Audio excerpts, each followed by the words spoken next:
그러니까 기독교 신앙의 분명한 목적, 우리가 왜 믿는가라는 목적은요, 이거예요. 하나님과의 사귐이에요. 하나님과의 친밀함이 목적이에요. 그리고 하나님과의 그 사랑이 깊어지는 것, 그래서 결국은 어떻게 하나님을 닮아가는 것, 이게 신앙의 목적이에요. 근데 세상의 어떤 종교도요, 신과 인간의 사귐, 교제를 이야기하는 종교는 없어요. 다른 종교에는 분명합니다. 신에게 헌신하고 복종하는 만큼 신에게 축복을 받아요. 신에게 불경하거나 신에 대한 의무를 다하지 않으면 않을수록 그에게는 저주와 형벌이 임해요. 다른 종교는 고민할 게 없어요. 이게 분명하기 때문이에요. 이 원칙이 분명하기 때문이에요. 그래서 신을 섬기는 이유도 분명해요. 복을 받기 위해서예요. 신의 마음을 거스르지 않는 이유는 그거예요. 저주를 받지 않기 위해서요. 아마 기독교를 믿는 분들, 우리가 지금 신앙생활, 믿음생활 하는 분들 가운데서도요, 우리가 지금 겪고 있는 불행과 이 고통이 혹시 내가 제대로 신앙생활을 하지 않아서, 내가 죄를 짓고도 회개하지 않아서, 내가 봉사와 헌신을 하지 않아서 그래서 이런 고통이나 불행이 내게 일어났나라고 생각하는 분들이 있을 수 있어요. 그런데 결론적으로 얘기 드릴게요. 결국 그렇지 않다는 거예요. 기독교의 진리는 이거예요. 예수님을 통해서 창조주 되신 하나님이에요. 그분이 우리의 아버지가 되신 것, 이게 우리가 말하는 진리예요. 그래서 우리와 하나님과의 관계가 어떤 관계냐? 숭배하고 헌신하고 축복과 저주를 보상받는 관계가 아니라 이렇게 말합니다. 사랑하고 그 사랑에 관한 헌신을 다하는 관계, 이렇게 얘기해요. 여러분, 사랑이라고 얘기했을 때는요, 사랑의 가장 조건이 있어요. 사랑이 사랑되는 조건은 이거예요. 자발적인 거라는 거예요. 사랑은 사실 강제성이 없어요. 만약 강제적으로 뭔가를 해야 된다면요, 그건 사랑이 아니에요. 사랑은 우리가 알던 대로 교감하는 거고요, 서로 소통하는 거고요, 그리고 자발적인 거예요. 그러니까 그 안에서요, 어떠한 보상, 대가가 그 관계에 끼어들 수가 없는 게 사랑인 거예요. 혹시 여러분 사랑하면서 보상을 바라십니까? 라는, 혹시 사랑하면서 사랑의 대가가 없다고 여러분 불만이십니까? 라는 거예요. 그럼 한번 돌아봐야 돼요. 내가 진짜 사랑하고 있나? 내가 진짜 사랑의 관계 안에 머물러 있냐라는 거예요. 사랑은 그 안에 보상과 대가가 끼어 있을 수가 없어요. 낄 틈이 없어요. 그리고 사랑은 분명히 말해요. 자발적인 거예요. 이게 사랑의 조건이에요. 사랑은 절대 강압적으로 할 수가 없는 거라는 거예요. 여러분, 노예가 주인을 사랑할 수는 없어요. 이건 분명한 사실이에요. 주인이요, 노예를 아끼고 잘 대해줄 수 있어요. 또 노예가 주인을 위해 목숨을 바칠 정도로 헌신을 할 수는 있어요. 그런데 이 관계를요, 사랑의 관계라고 절대 얘기하지 않습니다. 왜냐하면 그렇게 되기로 이미 정해져 있기 때문이에요. 노예는요, 주인을 위해서 목숨을 바칠 헌신, 그거는요, 당연한 거예요. 이 선택사항이 아니에요. 내 마음이, 내 감정이, 오늘 헌신하기 싫은데, 오늘 주인께 복종하기 싫은데, 그리고 안 할 수 없는 거예요. 이거는 어떤 상황과 상관없이 강압적인 거예요. 주인도 마찬가지예요. 노예가 불쌍할 수 있어요. 또 여러 가지 이유로 내가 노예를 좀 좋아한다는 마음, 감정이 생길 수는 있어요. 그런데 그게요, 동정과 연민일 뿐이지 결코 사랑은 아니라는 거예요. 주인은 언제나 유불리나 이익에 따라요, 사실 마음에 꺼리낌 없이 이 노예를 팔 수도 있고 살 수도 있어요. 죽일 수도 있고 살릴 수도 있다라는 거예요.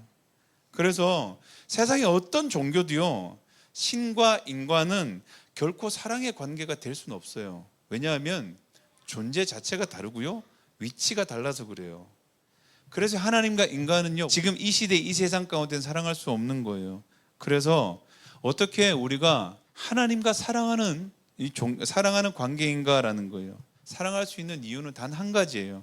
그게 뭐냐면 신이라고 말해요. 예수님이 이 땅에 인간으로 오신 거예요. 그러니까 신이 인간이 되신 거예요. 그리고 그의 죽음, 그 죽음을 통해서 우리는요, 이렇게 돼요. 하나님과 우리는 비로소 서로 동등된 입장에 사랑하는 관계. 우리가 신이 된 게 아니고요, 신이 인간이 되심으로 라는 거예요. 우리의 목적이에요. 우리가 믿는 믿음의 목적은요, 우리는 주님과 사랑, 그 친밀함을 목적으로 우리는 살아간다는 거예요. 그러면 제일 중요한 게 이거예요. 사랑하려면, 친밀하려면, 그 우리의 사랑이 더욱더 깊어지려면 어떻게 해야 되냐는 거예요. 그 첫 번째는 이거예요. 알아야 된다는 거예요. 맹신이라는 말이 있어요. 맹목적으로 믿는 거예요. 몰라도 돼요. 알 필요가 없이 그냥 의심하지 않고 절대적으로 믿고 복종하는 걸 맹신이라 그래요. 근데 순종은요, 말이 달라요. 모르면 못해요. 자발적으로 선택하는 거거든요. 그러니까 모르면 결코 갈 수가 없는 거예요. 오늘 본문 15절 뭐라고 얘기하냐면요, 이렇게 얘기해요. 이제부터는 내가 너희를 종이라고 부르지 않겠다, 이렇게. 그리고 종은 그의 주인이 무엇을 하는지는 알지 못한다, 이렇게 얘기해요. 종은요, 주인의 의도를 몰라도 돼요. 종은 주인의 마음을 몰라도 돼요. 종은요, 시키는 것만 하면 돼요. 종은 주인이 죽으라면 죽으면 돼요. 왜 죽는지 이유가 필요하지 않아요. 맹목적이라서 그래요. 근데 기독교 신앙은요, 맹신이 아니에요. 복종이 아니에요. 모르면 못 가요. 왜냐하면 기독교 신앙 안에 가장 중요한 건요, 자발적으로 가야 되는 거거든요. 그래서 신앙은 덮어놓고 믿지 않아요. 그 믿음이 아니라고 성경 얘기해요. 아는 만큼 믿을 수 있고요, 아는 만큼 사랑할 수 있어요. 그러니까 이 알아간다고 했을 때 우리가 조금 오해할 수 있는 게, 종교에서 알아가는 거를 자꾸 이해와 깨달음의 이 과정이라고 여기는 분들이 있어요.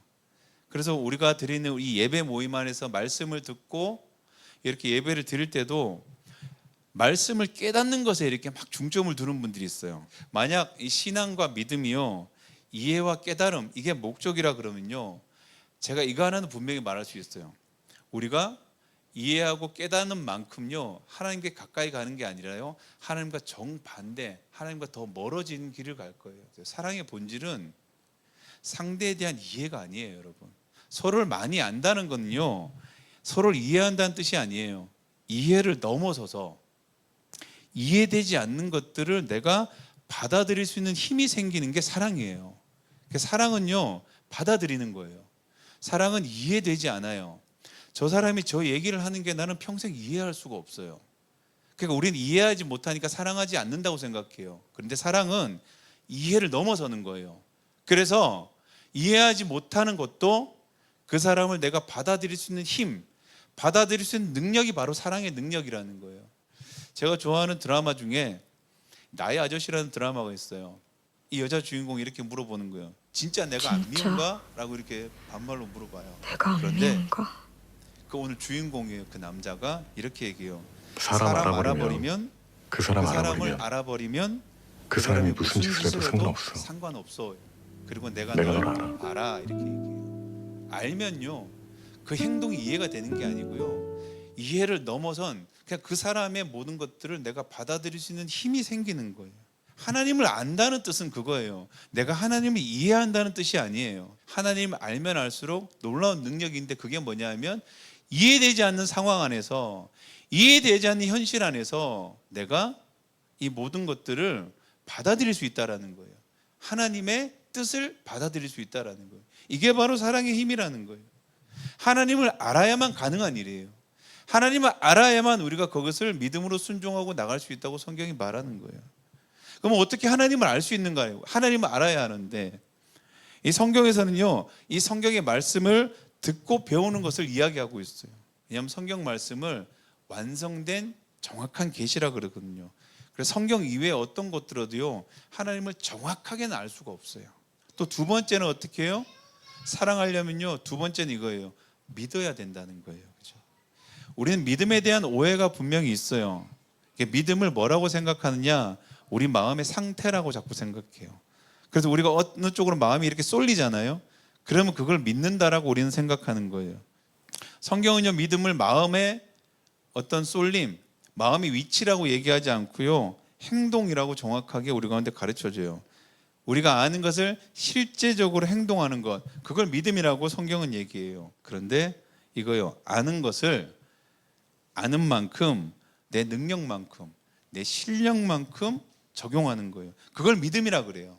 그래서요, 성경은 이런 표현을 말씀합니다. 믿음의 분량대로 이렇게 얘기하는 거예요. 성경 말씀이 문자 그대로 행해라, 이게 아니에요. 내가 그것을 오늘 알았어요. 말씀을 통해서 하나님이 어떤 분인지 알았어요.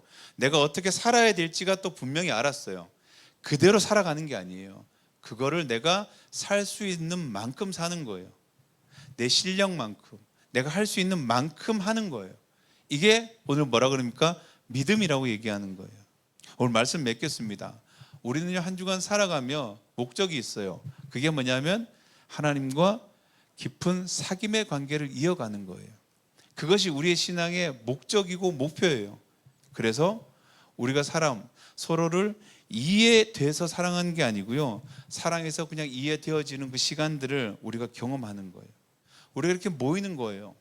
모여서 함께 교제를 나누고 식사를 나누고 함께 일상을 나누고 예배를 드리고 신방 예배를 드리고 성경 공부를 하고 우리가 그 안에서 신앙을 쌓아가는 것, 이 모든 것들은요, 우리 안에 알아가는 과정과 동시에 믿음으로 살아가는 과정이에요. 예수로 하루하루 충만한 시간이 되기를 소망합니다. 예수님의 사랑이요, 성령님 통해서 우리의 삶 가운데 하루하루가 풍성해지기를 소망합니다. 그래서 우리의 모임들이에요, 우리의 가정, 우리의 삶 가운데 함께 사랑하는 예수님의 모습이 나타나기를 간절히 축원합니다.